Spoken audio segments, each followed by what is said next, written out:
Epstein मानसिकता के विरुद्ध मानसिकता जो है उसके बाय डिफॉल्ट लीडर बन गए। यही तो एप्स्टीन गैंग के विरोध की मानसिकता है।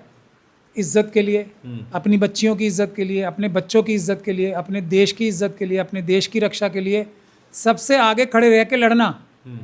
ट्रम्प साहब की तरह और ये बेंजामिन नेतन्याहू साहब की तरह छुप छुप के भीतर घात करके, जासूसी करके, जो नॉर्म्स हैं, जैसे जो कंपनी पेजर बनाती है, उस कंपनी में पेजर, कंपनी के थ्रू ही पेजर में एक्सप्लोजिव मटेरियल रख लेना।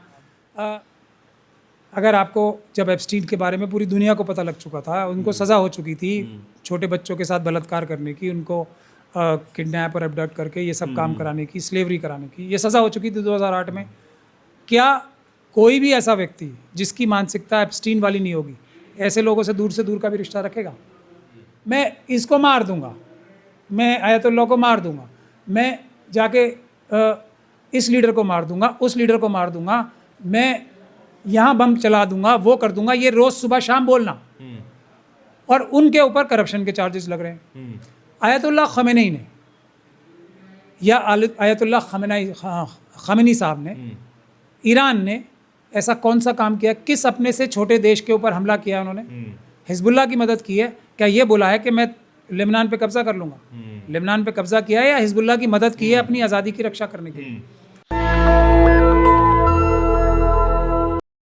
मिडिल ईस्ट में चल रहे युद्ध का आज 15वां दिन है और उस 15वें दिन में ये बात साबित हो चुकी है कि ईरान जो है वो मिडिल ईस्ट में एक ऐसी ताकत है जिसको डिगाना मुश्किल है, अमेरिका जैसे देश के लिए भी। लेकिन अमेरिका लगातार कह रहा है कि हम तब तक लड़ेंगे जब तक या तो रिजीम चेंज नहीं हो जाता, या तो न्यूक्लियर प्रोग्राम ख़त्म नहीं होता, और अलग अलग कारण देता है। लेकिन इस वॉर का क्या असर है और इस वॉर के बिफोर मैथ और आफ्टर मैथ क्या है? एडवोकेट महमूद प्राचा हमारे साथ हैं, लगातार अपने विचार इन विषयों पर रखते रहते हैं। सर, बिफोर मैथ और आफ्टर मैथ की क्या कारण रहे कि ईरान पे हमला हुआ, और अगर ये हमला कंटिन्यू रहता है तो दुनिया पर क्या असर देखते हैं आप? देखिए, दुनिया इस वक्त दो खेमों में बिल्कुल साफ तौर पे बढ़ चुकी है। अब ये है एप्स्टीन बनाम आयतुल्लाह की लड़ाई। अब ये आयतुल्लाह तो एक तरीके से बाय डिफ़ॉल्ट कहिए या मजबूरी में कहिए, सबसे सामने आके, ईरान सबसे सामने आके खड़ा हो गया। लेकिन पूरी दुनिया दो खेमों में बटी हुई है। एक मानसिकता है एप्स्टीन मानसिकता, और एक मानसिकता वो है जो एप्स्टीन मानसिकता नहीं है। लेकिन बाई चांस ये है कि आयतुल्लाह जो हैं, इस जो एप्स्टीन मानसिकता नहीं वाला खेमा है दुनिया का, उसमें क्योंकि उनके ऊपर हमला हो गया तो वो मजबूती से खड़े रह के मुकाबला कर रहे हैं। तो इस समय जो दुनिया का खेमा जो है, जो एप्स्टीन मानसिकता का नहीं है, वो उनके लीडर आयतुल्लाह हैं। ये आज से नहीं है, ये करीब 100 साल से भी ज़्यादा ये दुनिया का स्ट्रक्चर बना चला आ रहा है। और एप्स्टीन फाइल्स ने जो चीज़ें लीक की हैं, और एप्स्टीन कोई अकेला एक वन ऑफ फार्मूला नहीं है, वन ऑफ गैंग नहीं है, ऐसे बहुत सारे गैंग काम कर रहे हैं जिसमें एप्स्टीन जैसे और भी लोग हो सकते हैं, और भी संगठन हो सकते हैं, संगठन और सिस्टम कई सारे काम कर रहे हैं, और आज से नहीं 100 साल से भी ज़्यादा काम कर रहे हैं। आप कह रहे हैं कि जो लोग एप्स्टीन के साथ नहीं हैं उनके लीडर आयतुल्लाह बन गए हैं। आयतुल्लाह साहब ने 35 साल 40 साल जिस जंग की तैयारी की, लोग कह रहे हैं पहले ही दिन मारे गए। नहीं, फिर मैंने पहले तो ये कहा था, एप्स्टीन मानसिकता के विरुद्ध मानसिकता जो है उसके बाय डिफ़ॉल्ट लीडर बन गए। यही तो एप्स्टीन गैंग के विरोध की मानसिकता है। इज्जत के लिए, अपनी बच्चियों की इज्जत के लिए, अपने बच्चों की इज्जत के लिए, अपने देश की इज्जत के लिए, अपने देश की रक्षा के लिए सबसे आगे खड़े रह के लड़ना। ट्रम्प साहब की तरह और ये बेंजामिन नेतन्याहू साहब की तरह छुप छुप के भीतर घात करके, जासूसी करके, जो नॉर्म्स हैं, जैसे जो कंपनी पेजर बनाती है, उस कंपनी में पेजर, कंपनी के थ्रू ही पेजर में एक्सप्लोजिव मटेरियल रख लेना, घर के अंदर का कोई व्यक्ति ढूंढ लेना, ये और छुप के सारे काम करना, ये एप्स्टीन मानसिकता है। सालों से चली आती है ना, ये वॉर टैक्टिक्स हैं, अपने स्पाइस भेजना, अपने जासूसों को अलग अलग देशों में डिप्लॉय करना, तमाम देश करते हैं। नहीं, कोई देश एप्स्टीन मानसिकता के अलावा किसी देश ने आज तक कभी भी जिस देश ने भी किया है वो एप्स्टीन मानसिकता ने किया है। अपनी खुद की बच्चों को मतलब माँ बाप ही इस प्रकार की ट्रेनिंग देते हैं, ये एप्स्टीन मानसिकता है। तो अब किन किन बड़े बड़े लोगों के नाम आ रहे हैं, आप तो सब पढ़ ही रहे हैं। हॉलीवुड के कितने सारे, पूरी दुनिया के कितने बड़े बड़े लीडर्स, खुद हमारे मोदी जी और इनका भी कनेक्शन आ रहा है, हरदीप पुरी साहब का, अनिल अंबानी का तो आ ही रहा है। तो लेकिन उस तरीके से नहीं आया ना मोदी जी और हरदीप पुरी का, जिस तरीके दुनिया भर का आया है, बच्चों से रिलेटेड, महिलाओं से रिलेटेड। उस तरीके से और इस तरीके से कुछ होता नहीं है ना। हाँ। यही मैं आपको बता रहा हूँ। हाँ। आप बताइए, आपको 2009 के बाद या 8 के बाद, अगर आपको जब एप्स्टीन के बारे में पूरी दुनिया को पता लग चुका था, उनको सज़ा हो चुकी थी छोटे बच्चों के साथ बलात्कार करने की, उनको किडनैप और अबडक्ट करके ये सब काम कराने की, स्लेवरी कराने की, ये सज़ा हो चुकी थी 2008 में। क्या कोई भी ऐसा व्यक्ति जिसकी मानसिकता एप्स्टीन वाली नहीं होगी, ऐसे लोगों से दूर का भी रिश्ता रखेगा? 2008 के बाद ही हरदीप पुरी साहब मिले थे और 2008 के बाद ही हमारे अनिल अंबानी साहब मिले थे, और 2008 के बाद ही परम आदरणीय हमारे मोदी जी ने हरदीप पुरी जी को मंत्री बनाया था, क्योंकि इनके संबंध एप्स्टीन से थे। ये तो पता ही होगा, आईबी ने इतना तो बता ही दिया होगा। तो उनको हरदीप पुरी जी में यह अदा भी हो सकता है पसंद आई हो कि ये एप्स्टीन वाले हैं। ये है बुराई की बात। लेकिन मैं ये नहीं कह रहा अब सबूत क्या निकलेंगे या नहीं निकलेंगे। एप्स्टीन ने देखिए कैटलॉग किया है, क्या वो अपनी सारी गतिविधियों को कैटलॉग कर पाया? क्या 10% को कर पाया? क्या 50% को कर पाया? क्या 90% को कर पाया? और क्या एप्स्टीन जैसे दूसरे गैंग और भी हैं? हमारे सुब्रमण्यम स्वामी साहब तो मोदी जी के बारे में चाइना के लिए भी बहुत कुछ बोलते हैं कि नहीं बोलते हैं? लेकिन तो मैं सर, बात सिर्फ एप्स्टीन की नहीं है, एप्स्टीन मानसिकता की है। मैं दोबारा जो अभी युद्ध की स्थिति बनी हुई है उस पर बातचीत करना चाह रहा हूँ कि दुनिया भर में आयतुल्लाह खामेनी जो मारे गए, उनके बारे में तमाम तरीके की कहानियाँ चलती हैं कि ये व्यक्ति महिलाओं को दबा के रखते हैं, उनके यहाँ पर महिलाओं को आज़ादी नहीं है। दूसरी तरफ पूरा मुस्लिम समाज उन्हें नेता मानता है। क्या क्लैरिफिकेशन है, क्या सही बात हो सकती है? दोनों में से कौन सा पक्ष है? देखिए चलिए, मैं पॉलिटिकल सवाल, पॉलिटिकल है पूरी बात। हाँ। पॉलिटिकल बात नहीं कर रहा। हाँ। मैं तथ्यात्मक रूप से लॉजिकल बात करना चाहता हूँ। सबसे गंदे से गंदा एलिगेशन खामेनाई साहब पे क्या है? आयतुल्लाह खामेनाई साहब पे क्या है? डिक्टेटर हैं और औरतों को हिजाब पहनाते हैं ज़बरदस्ती, यही है ना? और आतंकवाद को बढ़ावा देते हैं। आतंकवाद किसका? हिजबुल्लाह का, हमास का और यमन का। ठीक है, ये सबसे बुरे से बुरा एलिगेशन है इनके ऊपर। अब ट्रम्प साहब के ऊपर और बेंजामिन नेतन्याहू साहब के ऊपर सबसे बुरे एलिगेशंस क्या हैं? ये उस मानसिकता के हिस्सा हैं जो छोटे छोटे बच्चे और बच्चियों को रेप करते हैं, मार के खाते हैं, उनकी बलि चढ़ाते हैं, जो उनसे हार्वेस्ट करते हैं, जो एड्रीनोक्रोम है वो उसको पीते हैं, बलि देते हैं, आंतें निकाल के खाते हैं। उस गैंग के, उस कबाल गैंग के मेंबर हैं, उस बाल गैंग के मेंबर हैं। ये इनके ऊपर बुरे से बुरे एलिगेशंस हैं। और ये भी एलिगेशंस हैं कि ये झूठे इल्ज़ाम लगा के, ये तो एलिगेशन तो है ना, कम से कम इराक के ऊपर झूठे इल्ज़ाम लगाए और पूरी कंट्री में 1 मिलियन लोग मार दिए। लीबिया के ऊपर झूठे इल्ज़ाम लगाए और वो पूरी कंट्री तबाह कर दी, जहाँ पे सब कुछ फ्री था, education free, health free, housing free, सब फ्री था। उस कंट्री में आज त्राही हो रही है। वही काम अब ईरान के साथ करना चाह रहे हैं। नहीं, मैं नहीं कह रहा, मैं तो दोनों तरफ अब एलिगेशंस देखिए।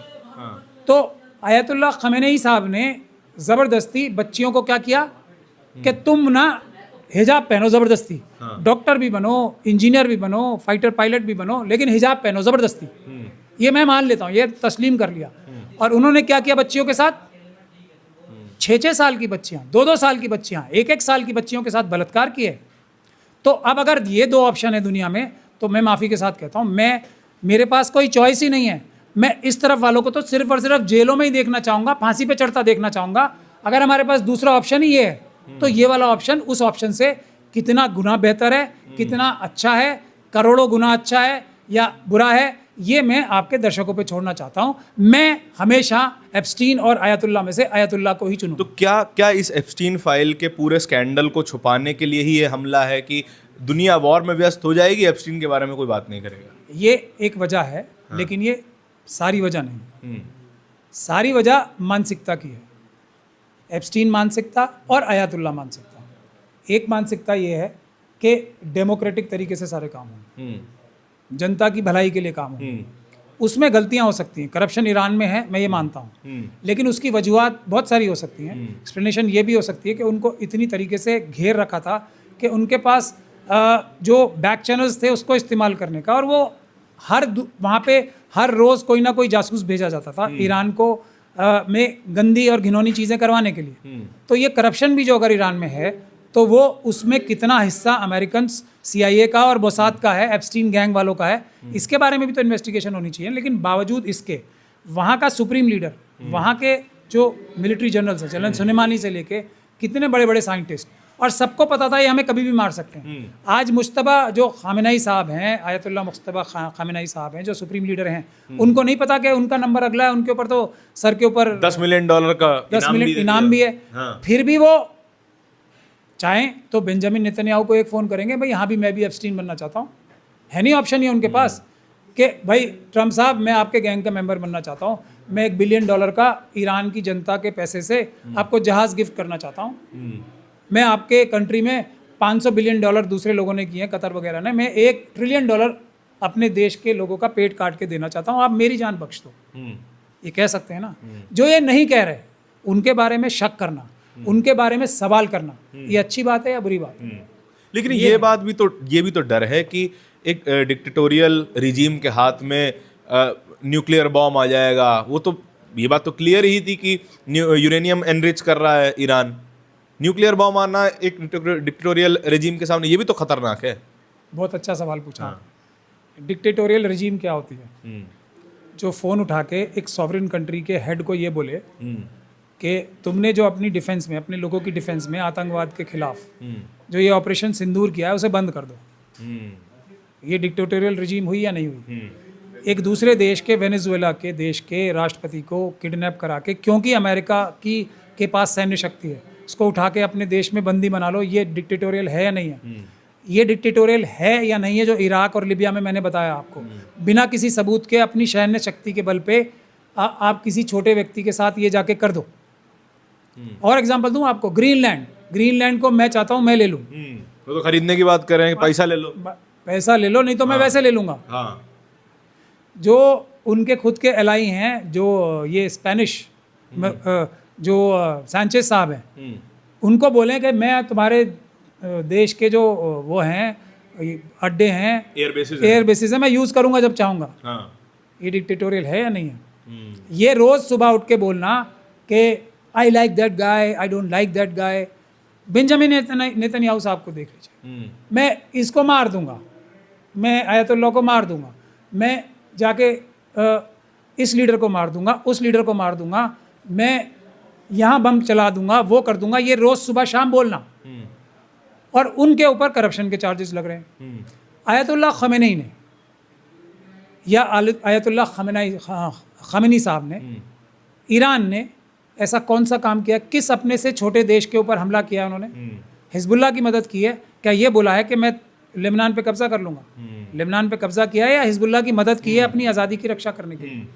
हुतीस पे जाके वहाँ पे अपना कब्जा कर लिया, या हुतीस की मदद की है वहाँ पे उनकी हिफाजत करने के लिए? हमास पे जाके ये बोला है कि फिलिस्तीन अगर दुनिया के हिसाब से तो हुती, हिजबुल्लाह, ये सब प्रॉक्सी, ये तो प्रॉक्सीज है ना कि भैया ये समझ में नहीं आता प्रॉक्सी क्या चीज़ होती है। यूएन जैसी, यूएन चार्टर बता रहा है। यूएन चार्टर बताने से कुछ हो जाता है क्या? प्रॉक्सी का मतलब क्या होता है? मैं अपना प्रॉक्सी किसी को रखूंगा, आप अपना प्रॉक्सी किसी को रखोगे, तो वो आपके हित का काम करेगा ना, और आप उससे अपना कोई काम लोगे। हिजबुल्लाह ने ईरान को क्या $2 कमा के दे दिए या $2 कमा के दे दिए, या ईरानी उन्हें पैसे दे रहा है? यही बात हमास के साथ और यही बात हुतीस के साथ। कोई ईरान को फ़ायदा कर दिया? आज पहली बार हिस्ट्री में हिजबुल्लाह जो है ईरान के लिए युद्ध कर रहा है, पहली बार, वो भी ईरान के लिए नहीं, क्योंकि उनके रिलीजियस हेड आयतुल्लाह खमेनी साहब को शहीद कर दिया गया है, उसके लिए बदला ले रहा है। ईरान एज ए कंट्री के लिए आज तक हिजबुल्लाह ने क्या किया बताओ मुझे आप?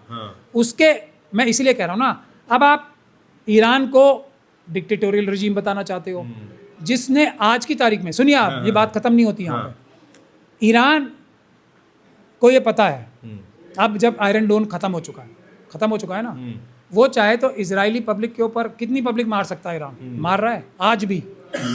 अगर न्यूट्रल बॉम्ब, अगर एटॉमिक बॉम्ब ईरान के पास होगा तो तब भी वो इतनी मुश्किल हालात में, जबकि उसके सिविलियंस इतनी बड़ी संख्या में मारे जा रहे हैं। उसके सामने फिलिस्तीन का एग्जाम्पल है कि इतनी सारी संख्या में इन्हीं लोगों ने, इसी की लीडरशिप ने, इजराइल की लीडरशिप ने इतने सारे लोगों को मारा, इन्हीं की आर्मी ने इतने सारे फिलिस्तीन के लोगों को मारा।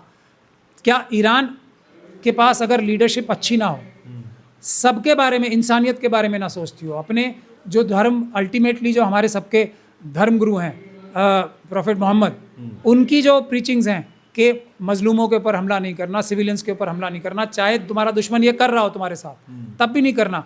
तो एटॉमिक बॉम्ब अगर किसी के पास होना चाहिए तो ईरान के पास होना चाहिए। वो मिसयूज़ नहीं करेगा, या ट्रम्प साहब मिसयूज़ नहीं करेंगे, जो कि हर चीज़ इतनी सी ताकत आ जाती है तो ऐसे करके बात कर रहे हैं सबसे के पता नहीं क्या है, और हर एक व्यक्ति के ऊपर, हर एक सिविलियन के ऊपर हमला कर रहे हैं, राष्ट्रपति उठा के ला रहे हैं। तो हमला कौन, एटॉमिक बॉम्ब सुरक्षित किसके हाथों में है? इजराइल के हाथों में है, जो कि पेजर बॉम्ब चलाता है, जो कि बच्चियों को मारते हैं, जो स्कूलों में बॉम्ब चलाते हैं। किसके पास न्यूट्रल एटॉमिक बॉम्ब सुरक्षित है? लॉजिकली सोचिए ना, जो नज़र आता है ना एप्स्टीन मीडिया के थ्रू, वो मत देखिए। अच्छा, लॉजिकली सोचिए। आखिरी सवाल मैं लूंगा। आप बताइए, भारत की मजबूरी थी ना, पाकिस्तान क्या ईरान का पड़ोसी देश नहीं है? बाकी सब भूल जाइए, इजराइल, अमेरिका भूल जाइए। भारत को एटॉमिक बम क्यों बनाना पड़ा? क्योंकि पाकिस्तान ने बना लिया, पाकिस्तान जैसे रिजीम के पास, और पड़ोसी था हमारा। तो ईरान का पड़ोसी पाकिस्तान नहीं है क्या? और पाकिस्तान ईरान के साथ अच्छे से बिहेव करेगा और इंडिया के साथ नहीं करेगा, ऐसी कोई गारंटी है? नहीं है ना। अफगानिस्तान के साथ पाकिस्तान आज क्या कर रहा है? तो अफगानिस्तान और ईरान की तो पाकिस्तान की वजह से ही मजबूरी है एटॉमिक बॉम्ब रखना, है कि नहीं? अगर हम लॉजिकली चलें, क्योंकि भारत की भी मजबूरी थी ना, हम भी तो एक शांतिप्रिय देश हैं। लेकिन भारत में अगर मोदी जी जैसे प्रधानमंत्री ना हो, ऐसे कभी प्रधानमंत्री हुए नहीं है भारत में, तो भारत भी एक सुरक्षित देश है ना, जिसके पास एटॉमिक बॉम्ब है तो सेफ है, वो उसको यूज़ नहीं करेगा, मिसयूज़ नहीं करेगा कभी। डेटरेंट है। आखिरी सवाल मैं लूँगा। आयतुल्लाह खामेनी मारे जाते हैं, ईरान में कई वीडियो सामने आती हैं जहाँ उनकी तस्वीर को जलाते हुए महिला सिगरेट जला रही हैं, महिलाएं अपना हिजाब उतार के फेंक रही हैं कि अब हम आज़ाद हैं, हमें उस रिजीम को फॉलो करने की ज़रूरत नहीं है। हम भारत में देखते हैं, तमाम दुनिया में जो इस्लामिक राष्ट्र हैं वहाँ पे देखते हैं उनके लिए रोया जा रहा है, आंसू बहा रहे हैं लोग। ये दोनों चीज़ें कैसे एग्जिस्ट कर सकती हैं? वहाँ के लोग खुश हो रहे हैं, यहाँ के लोग मातम मना रहे हैं। भारत में भी लोग खुशियाँ मना रहे हैं। आयतुल्लाह खमेनी साहब की शहादत पे भारत में भी बहुत सारे लोग हैं, वो खुशियाँ मना रहे हैं। देखिए, बात फिर वहीं आ जाती है जो मैंने आपको शुरू में बोली थी। ईरान के अंदर भी तो एप्स्टीन मानसिकता के लोग हैं, जिन्हें वही चाहिए। मतलब जो हिजाब छोड़ना चाह रही हैं वो एप्स्टीन मानसिकता, ये कैसे सर? कैसे नहीं? क्या चाह रही हैं वो? तो उनकी मर्जी है भाई। किससे मदद? आप कह रहे हैं कि मैं बच्चियों को प्रोटेक्शन देना चाह रहा हूँ, प्रोटेक्शन मेरे हिसाब से होगी। आप उन बच्चियों को एम्पावर करिए ना, कि आप अपनी प्रोटेक्शन अपने आप करें, उनको एम्पावर भी तो कम कर सकते हैं। ये तो हो गई थियोरेटिकल बात। प्रैक्टिकल बात क्या है वो बताइए आप। दुनिया में 2 ही एग्जाम्पल है ना, बीच का एग्जाम्पल बताइए कोई आप मुझे। तो मतलब आप कह रहे हैं कि बिना हिजाब के कोई प्रोटेक्शन नहीं हो सकती है? मैं ये नहीं कह रहा कि हिजाब से प्रोटेक्शन हो सकती है, बिना हिजाब के कोई प्रोटेक्शन नहीं हो सकती। अभी 2 रोल मॉडल्स हैं कि नहीं है? अग्री, वो आर्ग्यूमेंट में अग्री करता हूँ, वो आर्ग्यूमेंट अग्री करता हूँ कि महिलाएं उन लोगों के साथ सेफ नहीं है। मैं ये बात में अग्री करता हूँ, बच्चियां उन लोगों के साथ सेफ नहीं है, लेकिन उन बच्चियों को सेफ रखने का इकलौता तरीका हिजाब थोड़ा ही है। मैंने कब कहा? लेकिन एप्स्टीन वालों से बचाने का शायद थोड़ा बहुत बेहतर तरीका हिजाब है, शायद है। तो जब तक एप्स्टीन मानसिकता को हम खत्म नहीं कर लेते, अब चलिए छोड़ देते हैं वो बात। तो ये किन लोगों की तारीफ कर रही हैं ये लोग, जो अभी हिजाब उतार के जो सिगरेट से आयतुल्लाह खमेनी साहब की तस्वीर जला रहे हैं? ये किन लोगों की तारीफ कर रहे हैं? ये भी तो महत्वपूर्ण है ना। ट्रम्प साहब की जिंदाबाद कर रहे हैं ये सब लोग, ट्रम्प साहब की फोटो लगा रहे हैं, ट्रम्प साहब को कह रहे हैं आओ हमें बचाओ, और बेंजामिन नेतन्याहू की भी कर रहे हैं तारीफ। और बेंजामिन नेतन्याहू और ट्रम्प साहब क्या मानसिकता को दर्शाते हैं? इन्हें वही मानसिकता। इसलिए मैं उन लोगों के बारे में बोल रहा हूँ। ईरान के अंदर बहुत सारे ऐसे लोग भी हैं, मेरी जानकारी में भी हैं, जो अपनी मर्जी से हिजाब नहीं पहनना चाहते। उनके ऊपर तो शायद ज्यादती है जो अपनी मर्जी से नहीं पहनना चाहते, लेकिन उसका आर्गुमेंट जो काउंटर आता है कि हमें अभी अपनी बच्चियों को जो अपनी मर्जी से हिजाब नहीं पहनती, सबसे अच्छा एप्स्टीन गैंग से बचाने का तरीका यही है जो हमारे मजहब ने बताया हमें।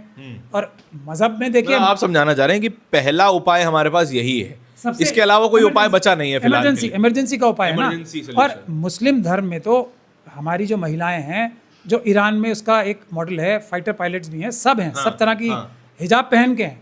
और हमारे तो शुरू से धर्म में जब महिलाओं को सबसे ज़्यादा एम्पावर भी किया गया है और जंगे तक लड़ी हैं, मतलब आगे रह के रूल भी किया है और जंगे भी लड़ी हैं। लेकिन हिजाब का फिर भी एक जो कहा गया है, उसके पीछे लॉजिक जो समझ में आता है, अब आके समझ में आ रहा है हम लोगों के भी, वो ये है एब्स्टीन मानसिकता।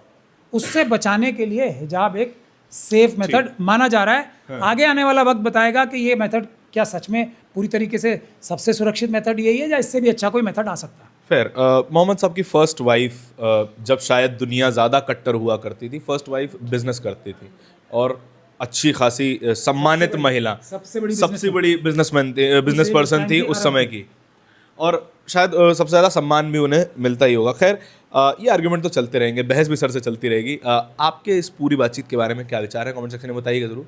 इस तरह की और भी बातचीत को देखते रहने के लिए national Dastak subscribe. National Dastak की आपसे गुजारिश है कि अगर इसको बचाना चाहते हैं तो नेशनल दस्तक को सब्सक्राइब करने के लिए रेड कलर के सब्सक्राइब बटन को दबाएं, फिर बेल आइकन की घंटी दबाएं। नेशनल दस्तक को बचाने के लिए बहुत जरूरी है कि हर खबर को शेयर करें, लाइक करें, कमेंट जरूर करें।